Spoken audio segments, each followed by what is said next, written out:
Welcome, everyone, to Too Good to Be True. Thank you for taking the time to listen. Today, there's content that is not appropriate for younger people unless accompanied by an adult. The subject of today's show is serial killers, Jack the Ripper, and H. Holmes. Before we start getting into details, let's just briefly talk about the psychic insight and how we apply it. We choose a subject, then research the background, and based on that research, we determine what we think needs to be explained by creating a series of questions. Then Justina provides psychic insight to answer those questions. The psychic insight is narrated towards the end of the show. Accepting a psychic insight is a question of individual belief. Now let's go through the disclaimers. Here are the disclaimers. Neither of us claim to have any expertise in any subjects that we discuss. We relate information we find through research and the psychic insight. We are always delighted to hear from the listeners. The show only lasts an hour. We don't have the time to present exhaustive research on any topic. This means that there will be information that we miss. We want to provide a basis for the psychic insight. We don't care if a theory turns out too good to be true, as the show name suggests. We are only interested in finding out more of the truth about topics. Spirit can only relate insight that is appropriate for our time and history. Free will cannot be affected. Only comments that are appropriate for our time can be given through the psychic insight. Much of the subject matter in shows may have already been covered many times in other media. We want to look into subjects in a new, different way and be thought provoking. We are not so good with pronouncing names, we apologize. And neither of us have any particular knowledge of serial killers or the psychology of serial killers. If we have misstated anything, we apologize. Serial killers, that's the sort of subject you like. The subject is a listener suggestion for H. Holmes, but first we are going to discuss Jack the Ripper. So a shout out goes to the listener for the suggestion of a serial killer. As a starting point, I think we need a definition of a serial killer. Here's a quote from Wikipedia. Quote, a serial killer is typically a person who murders three or more people, usually in service of abnormal psychological gratification, with the murders taking place over more than a month and including a significant period of time between them. Different authorities apply different criteria when designating serial killers. While most set a threshold of three murders, others extend it to four or lessen it to two. The Federal Bureau of Investigation, the FBI, for example, defines serial killing as a series of two or more murders committed as separate events, usually but not always by one offender acting alone. Unquote. For Jack the Ripper, we mustn't forget this is just a nickname for an unknown killer. His identity remains unknown to this day. The name Jack the Ripper came from a letter sent to the police at Scotland Yard in London, known as the Dear Boss letter. The letter taunting the police was signed by Jack the Ripper. The letter was postmarked September 27, 1888. In modern analysis, the letter was written by someone with good writing skills. The original letter disappeared from police files to be returned anonymously to the Metropolitan Police about a century later in 1987 and then analysed. But there was more than one letter sent to the police. There were hundreds, but the Dear Boss letter was distributed in flyers in case anyone recognized the handwriting. Newspapers published text from the letter, which created incredible publicity. The letter was written in red ink and had spelling and punctuation errors. It mentioned clipping the ears off a future victim. Later on, September the 30th of 1888, the body of victim Catherine Eddowes was found with one earlobe missing. Not all the letters were addressed to the police. Who else received a letter? George Lusk, president of the Whitechapel Vigilance Committee, he received a letter entitled From Hell, claiming that the kidney that accompanied the letter in a box was from a victim. The corpse of murder victim Catherine Eddowes, from which the kidney had been removed, had Bright's disease. The kidney showed the same stage of Bright disease, which is acute or chronic nephritis, and was almost certainly from the victim. Were other significant letters received? One more, actually a postcard, is believed to be authentic. Copies were made public by the police. The Saucy Jackie postcard, which was received on October the 1st, 1888 at the Central News Agency, referred to the Dear Boss letter and two murders from the previous night. The handwriting was similar to that of the Dear Boss letter. When did the series of murders commence? The first report of a murder attributed to Jack the Ripper was on August the 31st of 1888, with the body of Mary Ann Nichols being found at 3:40 in the morning, lying in a Whitechapel back street, her throat being cut and her body being horribly mutilated. Whitechapel was a very poor district in the East End of London. So it was basically an area of slums. Yes, Dorset Street in Whitechapel was known as the worst street in London. The police would avoid the area as it was so dangerous. They would only go there in pairs. At the time, there was no street lighting, and pedestrians were populating the streets day and night. What was known of the first victim, Mary Ann Nichols? Marianne Nichols, who was 43 years old, was married and the mother of 5 children. She was a heavy drinker and was estranged from her husband. Earlier that night, she'd been seen looking for money to pay for a room in a lodging house. She depended on hands out and casual prostitution to survive. She was last seen clearly drunk. Walking the streets at night after heavy drinking would have made her an easy target. So the murders continued. By November the 9th, 1888, there had been 4 other murders, with 2 occurring during the same night.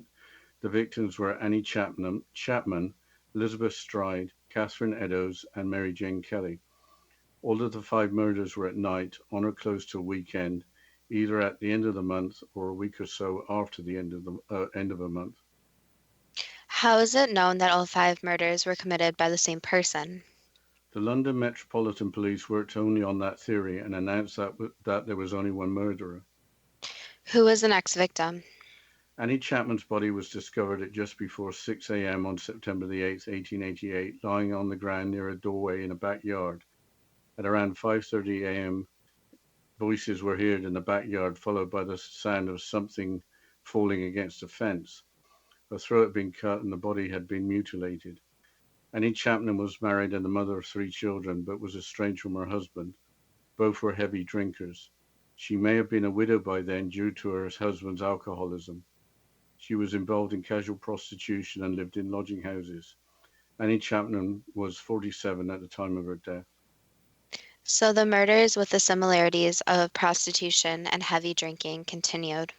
Yes, and throats being cut. The murders of Elizabeth Stride and Catherine Eddowes occurred within minutes of each other on the night of September the 29th, 1888.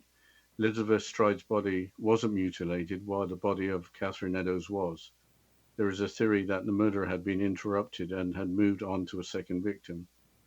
Catherine Eddowes' body was found in the City of London, resulting in a second police force being involved and more complication. Why did they think that the murder had been interrupted? Because of the lack of mutilation, also Elizabeth Stride's body had been found with blood still flowing from the wound in the neck. Elizabeth Stride was seen by an eyewitness being attacked and thrown to the ground at around 12:45 a.m.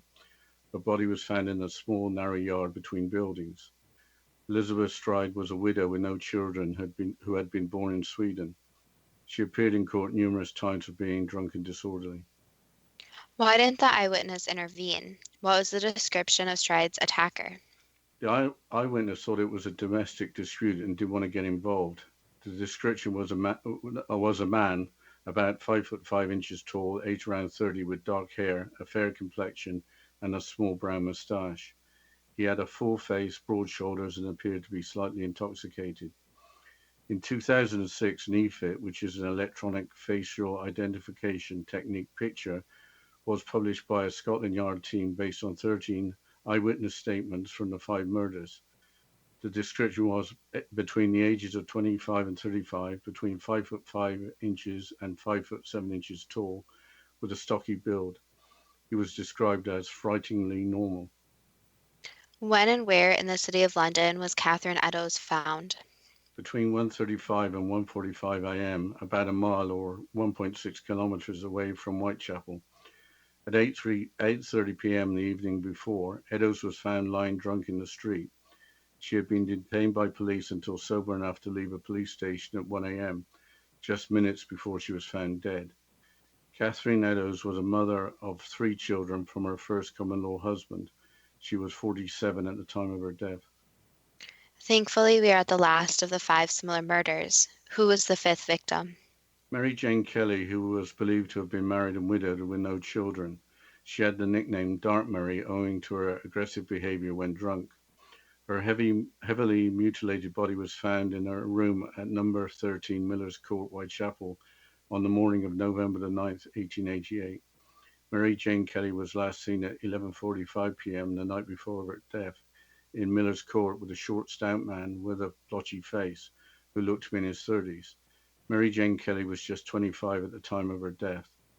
No family member could be found to attend her funeral. Was at the end of the murders. The general belief seems to be that the Jack the Ripper murders ended with Mary Jane Kelly, but including the 5 murders we have described, there were 11 murders from April 3rd, 1888 to February 13th, 1891 in the Whitechapel area. There may have been more murders by the same killer, but is there a criminal profile of the person called Jack the Ripper? Yes, criminal profiling didn't really start until the 1970s after pioneering work by Howard Teeton and Patrick Mooney at the FBI. The FBI now has 5 behavioral analysis units. These provide investigative and operation support for crime solving. But we'll have to continue with the profile of Jack the Ripper and getting into H.H. Holmes after this short break.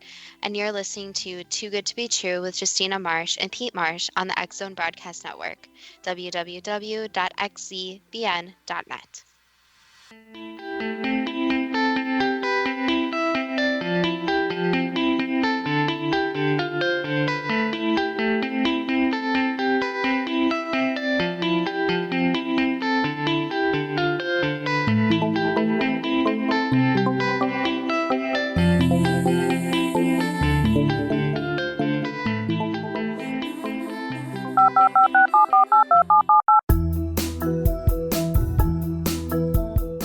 Did you know that when you're on the road with limited data or Wi-Fi, you can still listen to the X Zone Radio Show with Rob McConnell, The Science of Magic with Gwilda Wiyaka, X-1, Dimension X, Space Patrol, and every minute of the X Zone Broadcast Network by calling 213-401-0080, courtesy of Audio Now. No smartphone, app, or internet needed. It saves your data plan and it's free if you have unlimited minutes. Call 213-401-0080 to listen on any phone, anytime, anywhere. Remember 213-401-0080 for the best of the paranormal, parapsychology, and sci-fi radio programming anywhere, 24/7, 365.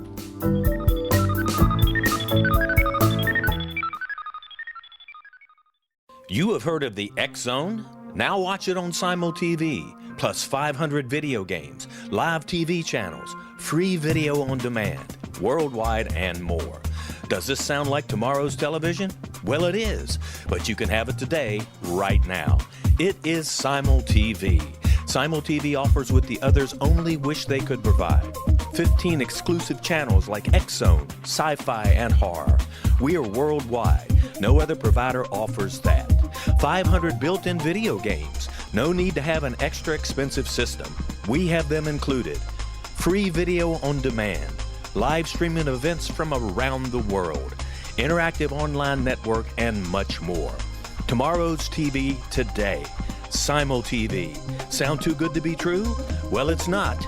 You can have Simul TV today. Sign up at simultv.com. Do it today.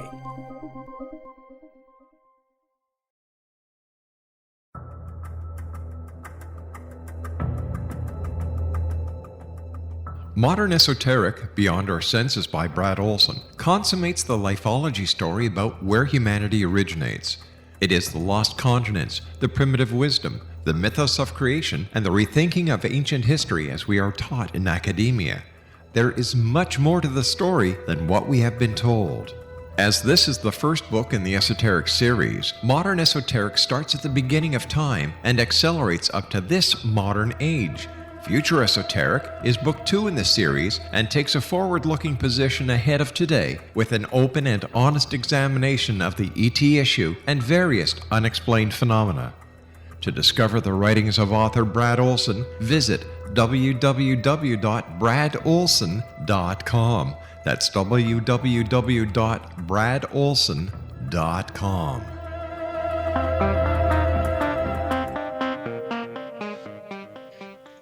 Welcome back to Too Good to Be True. And before the break, we were just about to get into the criminal profile of the person called Jack the Ripper. In a 2011 London Daily Mail article, it was revealed that the FBI had created a criminal profile for Jack the Ripper, and I quote, Jack the Ripper's horrific killing spree was probed by FBI experts in the 1980s, a new document has revealed. But even agents from the U.S. elite crime fighting unit could not solve the mystery of the Ripper's identity that has stumped both amateur and professional sleuths for more than a century.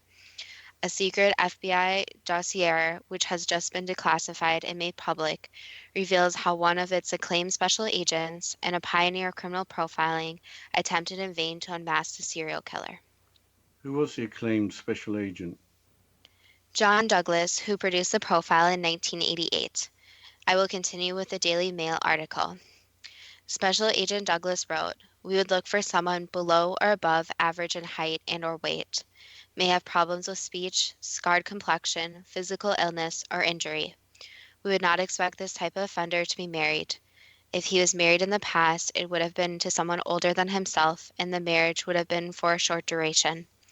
He is not adept in meeting people socially, and the major extent of his heterosexual relationships would be with prostitutes."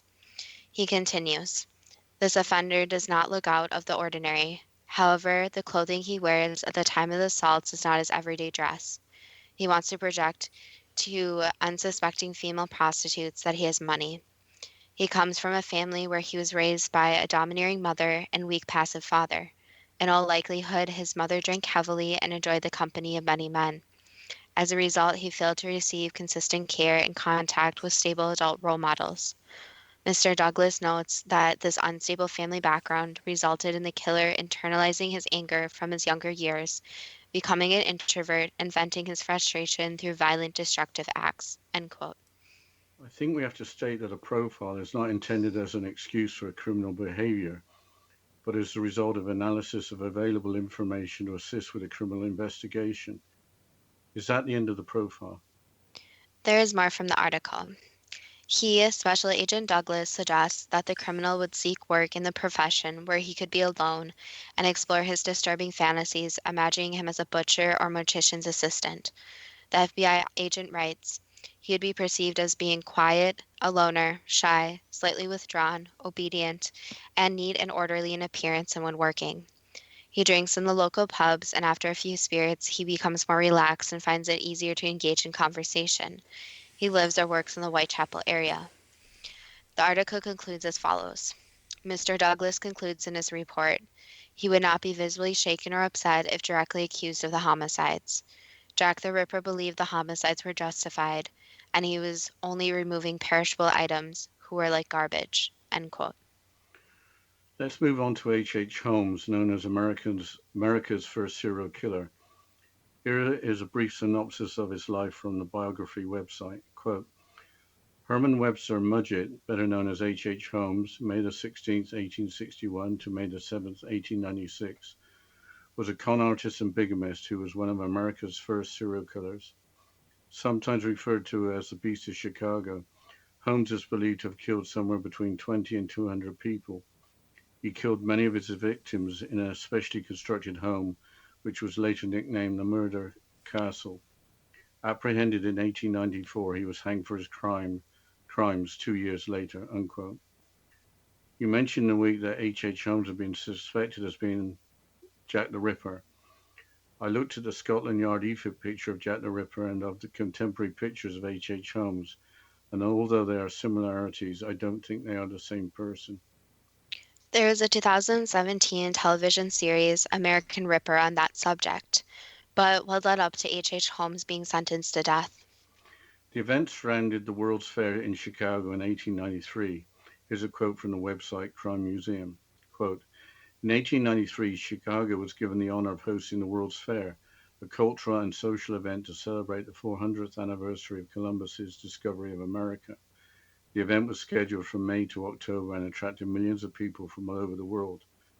When Holmes heard the World's Fair was coming to Chicago, he looked at it as an opportunity. He knew many visitors would be searching for lodgings near the fair and believed many of them would be women who he could easily seduce into staying at the hotel. After being lured into the hotel, many of these out-of-town visitors would never be seen again, unquote. So Holmes was a hotel owner who murdered his hotel guests. Yes, but owning a hotel was not his career. Holmes had moved to Chicago to practice as a pharmacist. Here's another quote from the website Crime Museum. Quote, in 1884, Holmes passed his medical exams, and in 1885 he moved to Chicago, where he got a job working at a pharmacy under the alias Dr. Henry H. Holmes. When the owner of the drugstore passed away, he left his wife to take over the responsibilities of the store. However, Holmes convinced the widow to let him buy the store. The widow soon went missing and was never seen again. Holmes claimed that she moved to California, but this could never be verified. After Holmes had become the owner of the drugstore, he purchased an empty lot across the street. He designed and built a three-story hotel, which the neighborhood called the Castle. During its 1889 construction, Holmes hired and fired several construction crews so that no one would have a clear idea of what he was doing. He was designing a murder castle. After construction was complete in 1891, Holmes placed ads in newspapers offering jobs for young women and advertised the castle as a place of lodging. He also placed ads presenting himself as a wealthy man looking for a wife. Unquote. What was the real name of the murder castle? It may have been called the World's Fair Hotel. Here's another quote from the Crime Museum website. Quote, all of Holmes' employees, hotel guests, fiancés, and wives were required to have life insurance policies. Holmes paid the premiums as long as they listed him as a beneficiary. Most of his fiancés and wives would suddenly disappear, as did many of his employees and guests. People in the neighborhood eventually reported that they saw many women enter the castle, but would never see them exit. Unquote. Having to have a life insurance policy to stay at a hotel with the owner being the beneficiary should have been a giant red flag. This is starting to sound really unbelievable. Fiancés and wives were presumably among the victims. Tricking someone into marriage or the promise of marriage and then murdering them is indescribably evil. But how did the women just disappear? The hotel was designed by Holmes for the purpose of murder.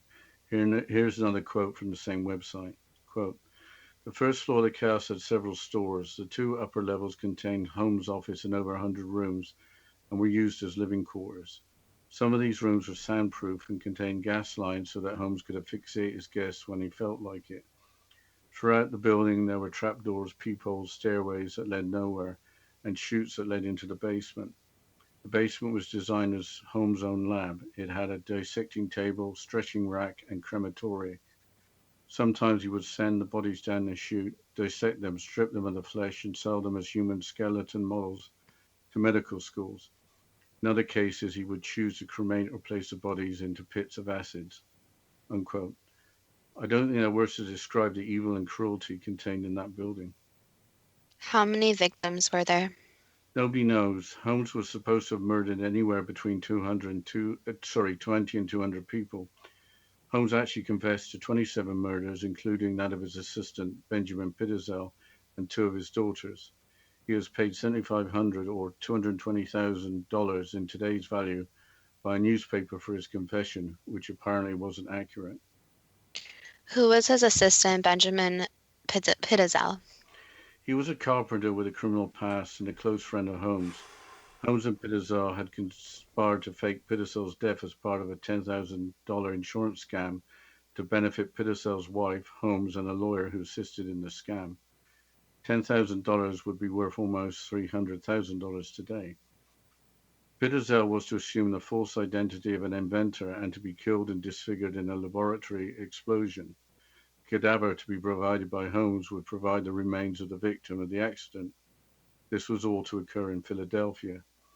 This was after the World's Fair closed, resulting in few guests for the hotel. Was the scam successful? The scam as planned didn't occur. Holmes killed Pitezel on September the 4th, 1894 by setting on fire with benzene.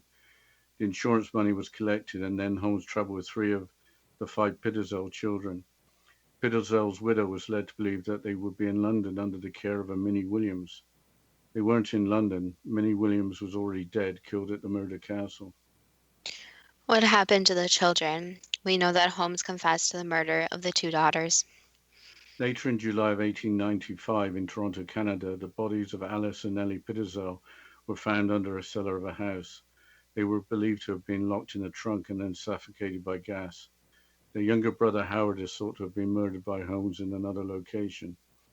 Alice was 13 or 14, Nellie was 9 or 10, and Howard was 8 at the time of their deaths. So Holmes was arrested after the body of Benjamin Pitterzel was found. Yes, Holmes was apprehended in November of 1894 and convicted of the murder of Benjamin Pitterzel. What happened to the murder castle?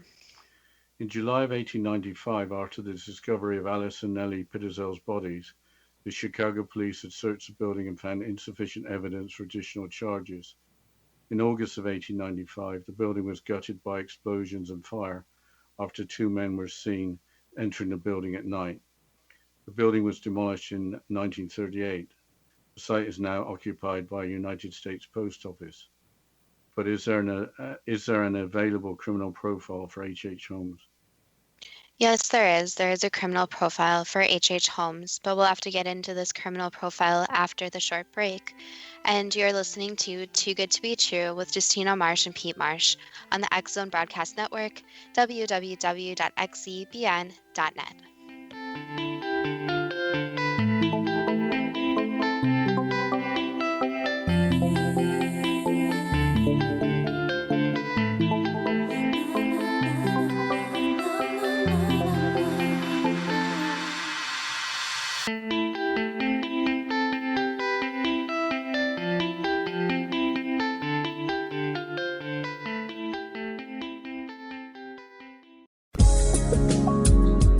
From our broadcast studios in Hamilton, Ontario, Canada, to the world and beyond, you're watching the X Zone Broadcast Network, www.xzbn.net.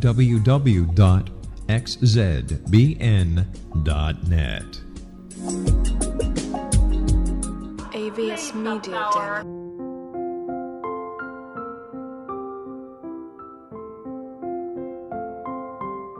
I am Dr. Carl O'Helvey, founder, president of a new cancer foundation focusing on evidence-based physical, mental, and spiritual interventions, including natural cancer cures, prayer, meditation, affirmations, nutrition, and other related holistic cancer prevention and cure modalities. These are used in cancer education, research, and financing care. I ask for your help to continue this important work by donating at www.holisticcancerfoundation.com.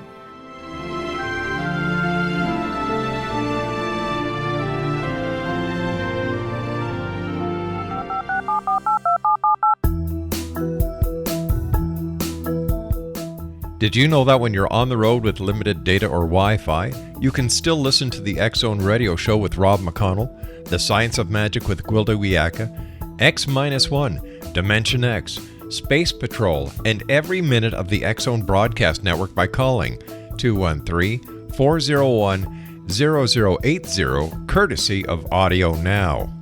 No smartphone, app, or internet needed. It saves your data plan and it's free if you have unlimited minutes. Call 213-401-0080 to listen on any phone, anytime, anywhere. Remember 213-401-0080 for the best of the paranormal, parapsychology, and sci-fi radio programming anywhere, 24/7, 365.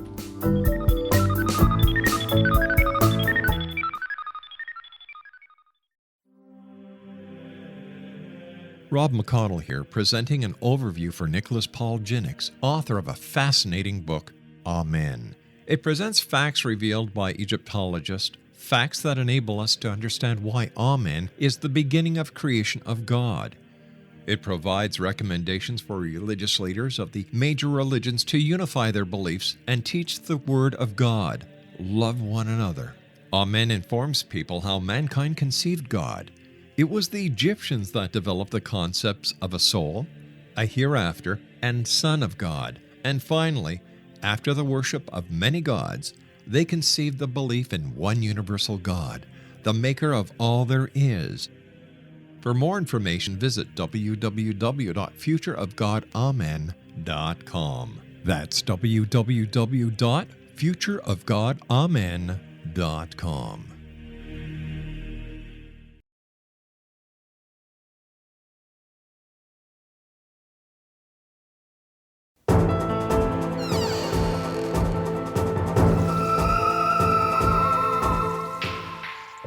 Welcome back to Too Good to Be True. And before the break, we were discussing H.H. Holmes and the criminal profile. There is a profile created by criminal profiler Dr. Clarissa Cole from August 2016 in the America's Most Haunted website. And I quote, "There are certain risk factors that can be seen in people who have acted violently and might be expected to do so in the future. In Holmes' case, he scored on almost all of them. There was violence in his life before the murders. His father beat him. He had trouble with relationships, no real friends, a broken first marriage. He was fired from jobs. He had traumatic experiences and violent attitudes towards others, as corroborated in his later testimony that he hated his parents, wishing them dead, and that he experimented on live animals for fun.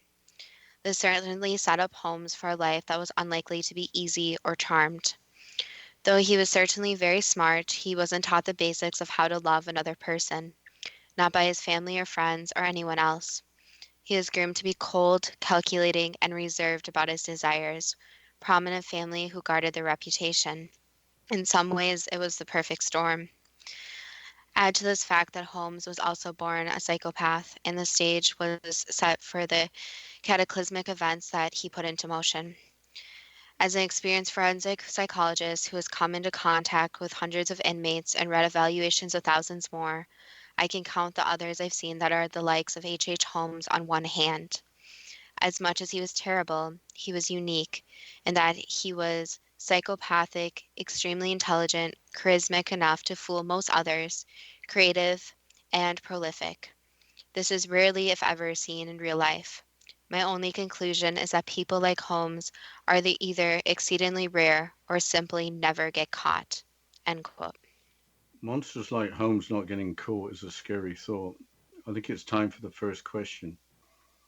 Why is there so much fascination with serial killers?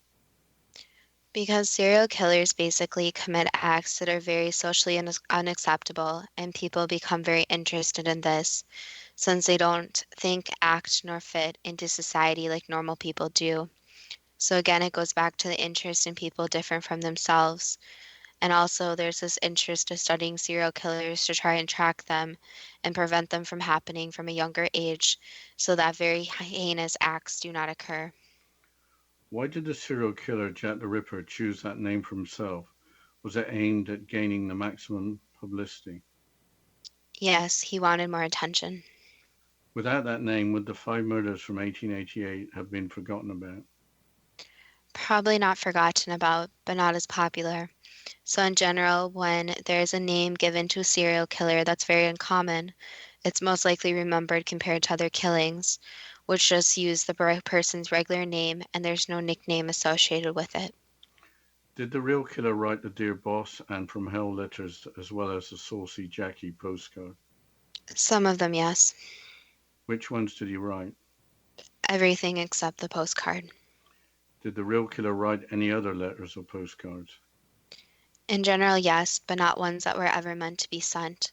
So you could call them drafts made before the ones were sent. Did the same killer murder Mary Ann Nichols, Annie Chapman, Elizabeth Stride, Catherine Eddowes, and Mary Jane Kelly? What can be said is that they are connected in a way, but it can't be confirmed if it was the exact same killer, but they were connected in a way. Did that killer murder any other than some of those five women? Yes, Why did the killer choose prostitutes who were heavy drinkers as victims? because it related to his early life, so it related to what he was around, which included prostitution and drinking. I should have asked, for the five murders, were there more than one murderer?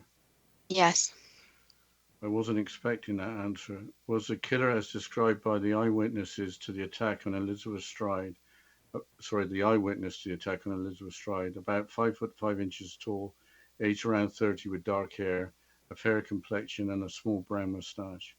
Yes. Did a killer fit the description of being between the ages of 25 and 35, between 5 foot 5 inches and 5 foot 7 inches tall, with a stocky build? Yes. Was the killer or killers ever interviewed by the police as part of their inquiries? Yes. Was that one of them or both of them? Both. Did one of the killers resemble the EFIT picture created by the Scotland Yard team in 2006? Vaguely, yes. So not an exact replicate, but very similar features. Was the description one of the killers being frighteningly normal accurate? Yes. Did the two killers look similar enough to be mistaken for the same person? Yes, they were very similar in their features, and that's not what made it so complicated, is that each killing was semi-different in the aspects that they were connected, but not completely the same, which made the whole case files and investigation more difficult. Was it on the life paths of any of Mary Ann Nichols, Annie Chapman, Elizabeth Stride, Catherine Eddowes, or Mary Jane Kelly to be violently murdered? Not exactly. So nobody really, it's difficult because on a life path, someone could technically decide to be murdered as their fate, but the violent acts aren't always included. So yes, the murder might be included on the life path, but the violence and hate and disgusting acts associated, nobody would ever really write into their path, since it's very disgusting thing and very not positive. Why were the five murders on or close to weekend, either at the end of a month or a week or so after the end of the month? Because the murderer was busy during the other times. What can we learn from the lives of Mary Ann Nichols, Annie Chapman, Elizabeth Stride, Catherine Eddowes, or Mary Jane Kelly? That they should not be known for their murders, but instead for who they are. So it's very prominent that killings are classified by who killed them. So when these unknowns occur, it's good to use the real names, and even when the killer's known, it's good to use the names, since even though their lives were, to say the least, complicated, they were still humans, and they did not deserve to die in the way they did. So even if people make very unfortunate life decisions, nobody deserves to get murdered, especially in very violent, disgusting ways. So these women all had family and friends, and that needs to be remembered. Are all of the five women at peace now? Yes. Why was the mutilation of Mary Jane Kelly's body so extensive? Was it because there had been the privacy of her room giving less chance of the killer getting caught? Yes, and it was more personal, so the killer more related to her than the others. Based on the FBI profile, did the killer have problems with speech, a scarred complexion, a physical illness, or an injury? So one of the killers had more of an antisocial personality, so there may have been some speech issues with anxiety and speaking in public. And with regards to any injuries or physical issues, the other killer did not have anything associated with that. Were either of the killers married? At one time, one of the killers was, yes. Were either of the killers not adept in meeting people socially? Yes, one of them was very, very antisocial and awkward, which could be the description. Why was one of the killers everyday why was one of the killer's everyday dress not what he wore when involved in the murders? Because it was more of a living a double life. So there was this quote, normal life, and then the killings. So it was a very separate situation in his mind where it separated into normal every day and then the killings. Was that true for the other killer? No, the other killer more combined the two. Was either of the killers from a family where he was raised by a domineering mother and a weak, passive father? That could be said in a way where the mother was the one more in charge and the one in charge of the upbringing, and the father really wasn't around. Did either of the killer's mothers drink heavily and enjoy the company of many men? Yes, So that's either or both. one of them. Did either of the killers fail to receive consistent care and contact with stable adult role models? Both of them struggled with that. Did one of the killer's family background result in the killer internalizing his anger from his younger years, becoming an introvert and venting his frustration through violent, destructive acts? So technically, both of them could be described as that. So they would be described as basically being psychopaths or sociopaths, now called antisocial personality disorder. So both of them struggled with these characteristics, which led to very internalized feelings and very not normal feelings, where the feelings of anger was overwhelming. Did either of the killers have a profession in which they could be alone and explore their disturbing fantasies? The second killer, who combined both the killings and his personal life, could be described like that. Could either of the killers be perceived as being quiet, a loner, shy, slightly withdrawn, obedient, and neat and orderly in appearance when working? Yes, the first killer that was described earlier could be described as this. Did either of the killers drink in local pubs and after a few spirits would become more relaxed and find it easier to engage in conversation? No. Did either of the killers live or work in the Whitechapel area? Yes, the first killer. Would either of the killers not be visibly shaken or upset if directly accused of the homicides? Both of them are very good at lying and putting up a front. Did the killer believe that the homicides were justified and were only removing worthless individuals? Yes, both of them. Will the real identity of the killers ever be revealed? That really depends on the future, which can't be said exactly what will be happening. But what can be said is that different criminal investigations, working with evidence, working with DNA evidence, is coming a long way and already has came a long way. So if these continue to be investigated, there's always a good chance that the real killers will be found. The only issue is as time goes by, it's obviously harder and harder to investigate. So that's why it's so important for investigations to begin right away, so evidence can be found and suspects can be interviewed. Since when cases are long unsolved, it makes it a lot more difficult. But we'll have to continue with the questions and the psychic insight after this short break. And you're listening to Too Good to Be True with Justina Marsh and Pete Marsh on the X Zone Broadcast Network, www.xzbn.net.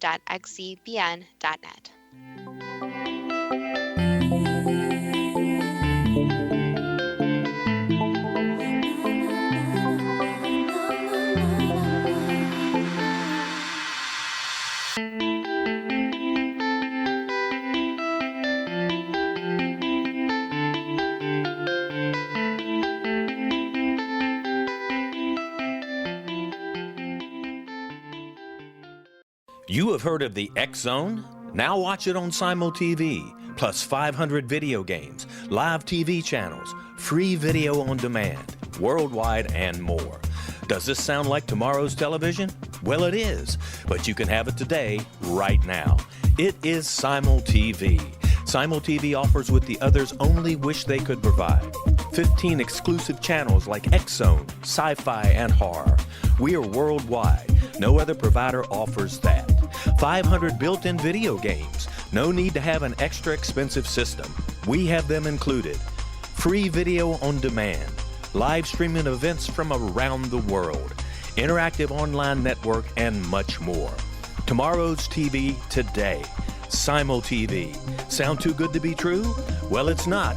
You can have Simul TV today. Sign up at simultv.com. Do it today.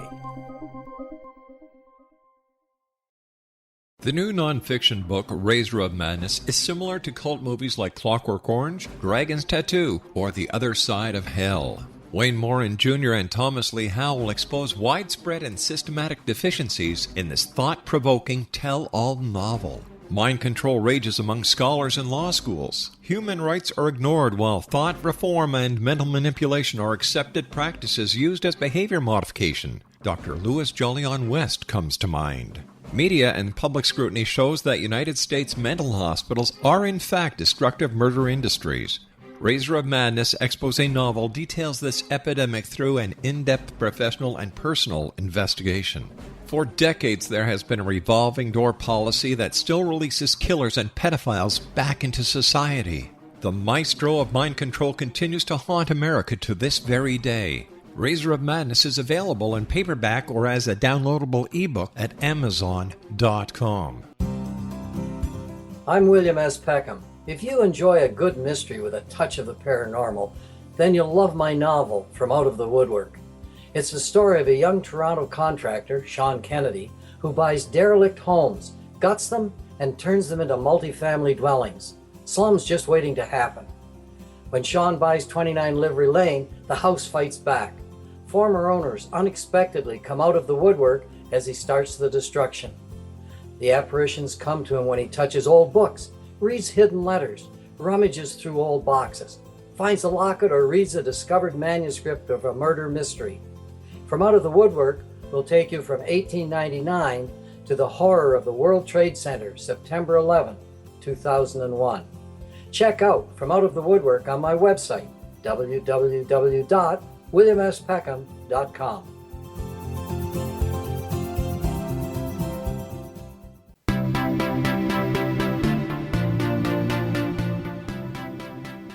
Welcome back to Too Good to Be True. And before the break, we are going through the questions in the psychic insight about Jack the Ripper and H.H. Holmes.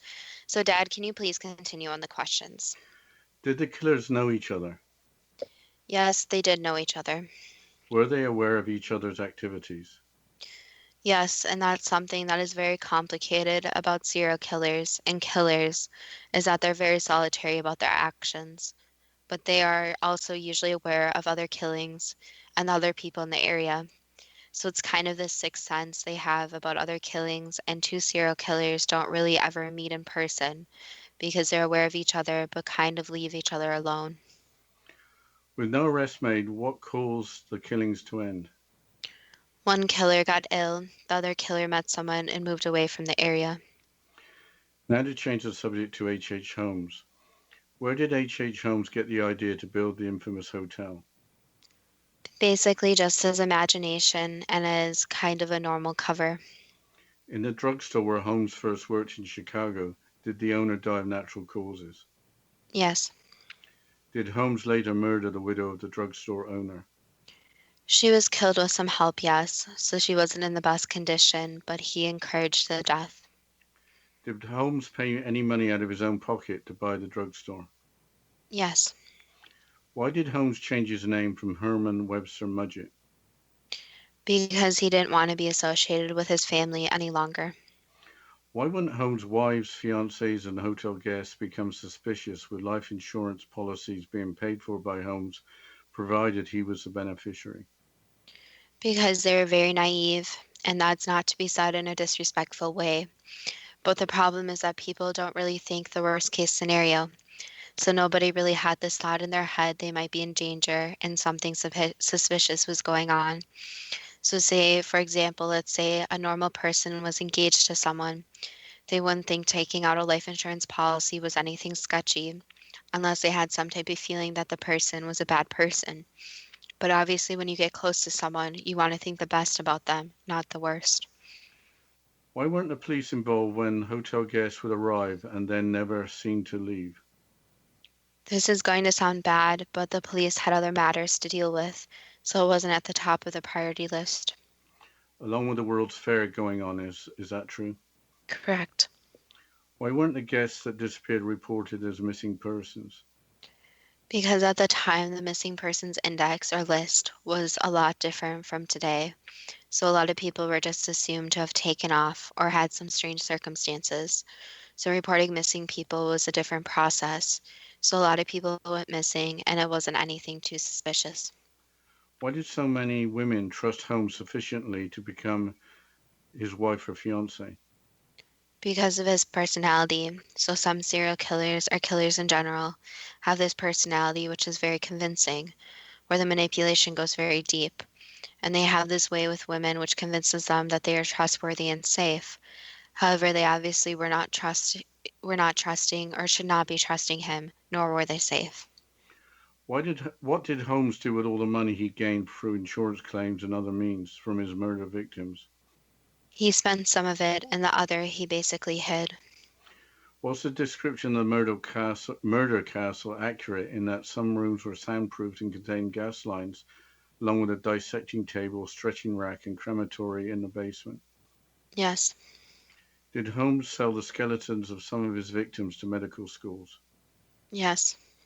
How did Holmes keep his activities secret? Did he have associates that knew what was going on? No, he was just very sneaky, very planned, very manipulating, and very not the word intelligent, but more strategic about how he planned his murders. Holmes confessed to 27 murders, but approximately how many murders did he commit? What can be said, there were more than 27, so approximately 10 more than he said. Did Holmes murder his friend Benjamin Pitezel just for the insurance money?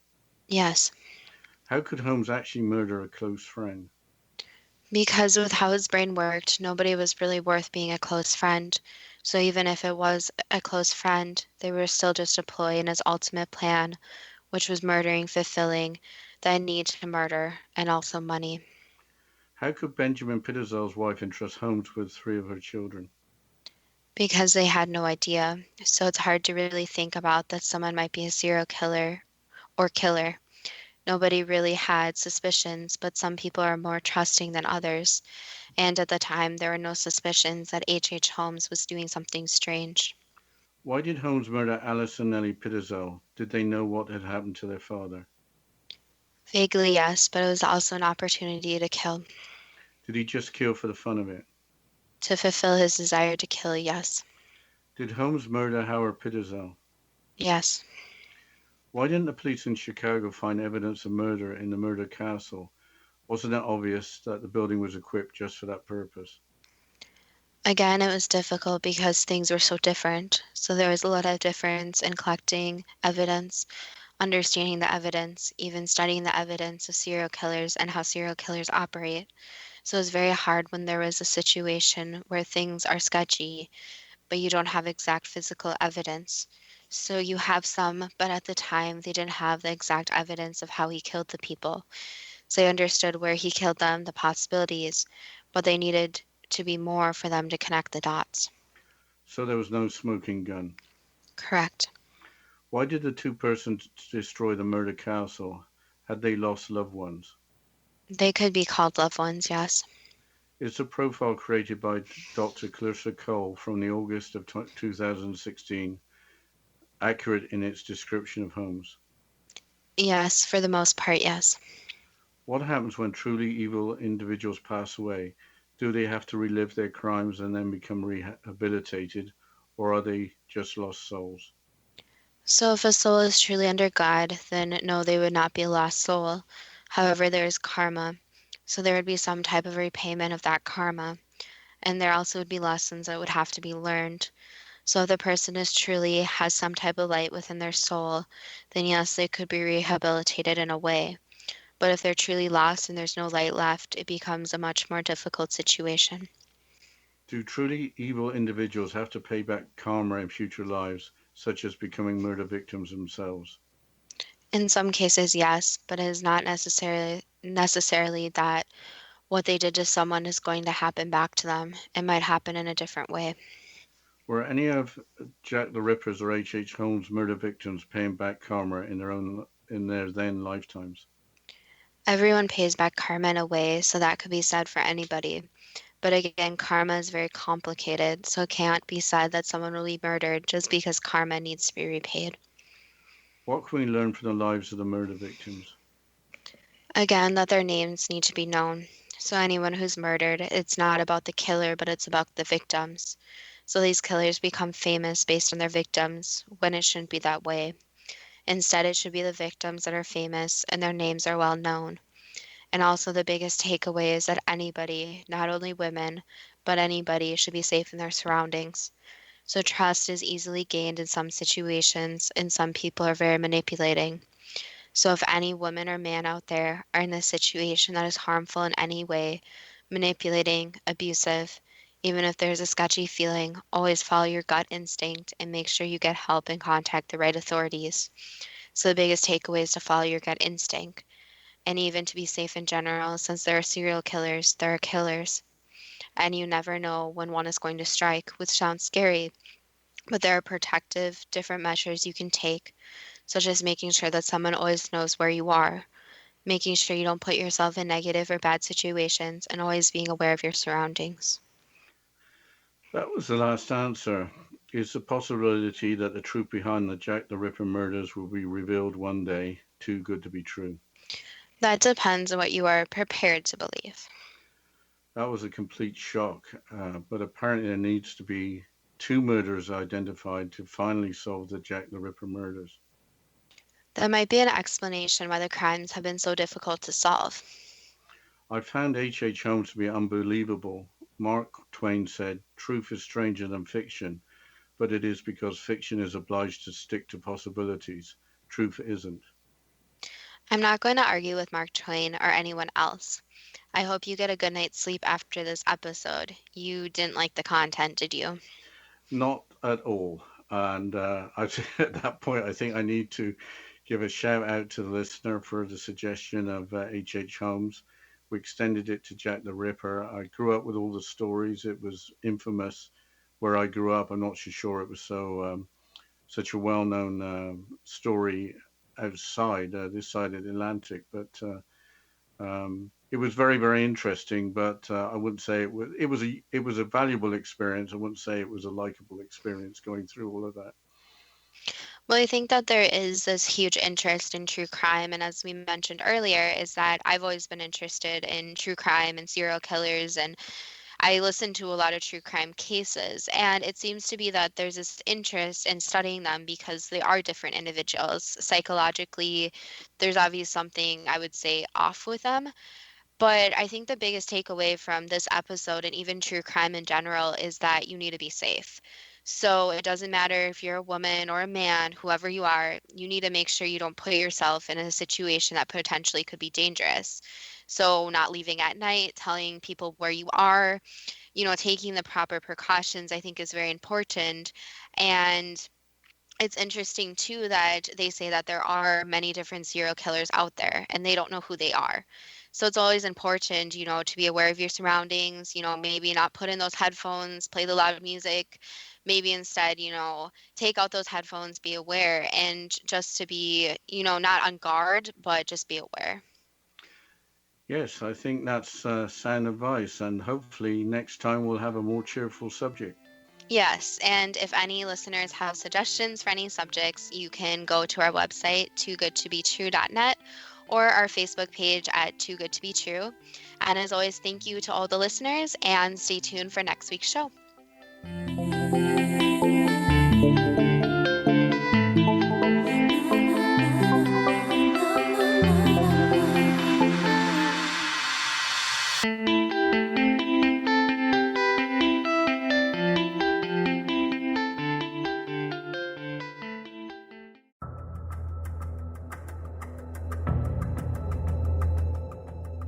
Modern Esoteric, Beyond Our Senses by Brad Olson, consummates the lifeology story about where humanity originates. It is the lost continents, the primitive wisdom, the mythos of creation, and the rethinking of ancient history as we are taught in academia. There is much more to the story than what we have been told. As this is the first book in the Esoteric series, Modern Esoteric starts at the beginning of time and accelerates up to this modern age. Future Esoteric is book 2 in the series and takes a forward-looking position ahead of today with an open and honest examination of the ET issue and various unexplained phenomena. To discover the writings of author Brad Olson, visit www.bradolson.com. That's www.bradolson.com.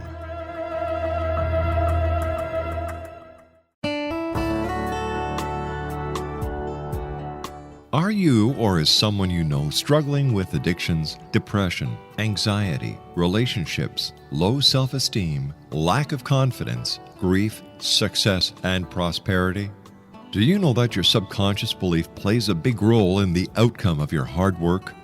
We can help you permanently change the beliefs that may be the reason for your struggles and failures. We care about getting you the return on your investment and the results you are looking for.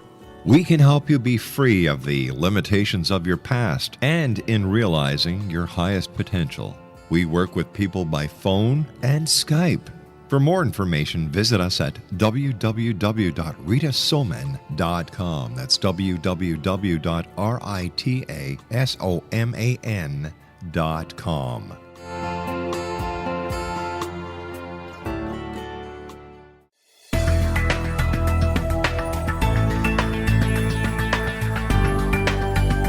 Do you think you have energy problems in your home? Do you feel better when you're away than when you're home? Joey Korn is a global leader in the world of dowsing who specializes in personal energy clearing and space clearing.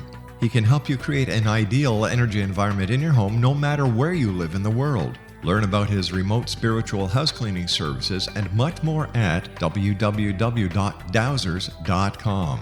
You can get Joey's book, Dowsing, A Path to Enlightenment, as well as other dowsing books and tools, Kabbalah books, and Walter Russell books. Joey's work is really amazing. Go to dowsers.com right now. That's DOWSERS.com or call 1-877-DOWSING. That's 1-877-369-7464.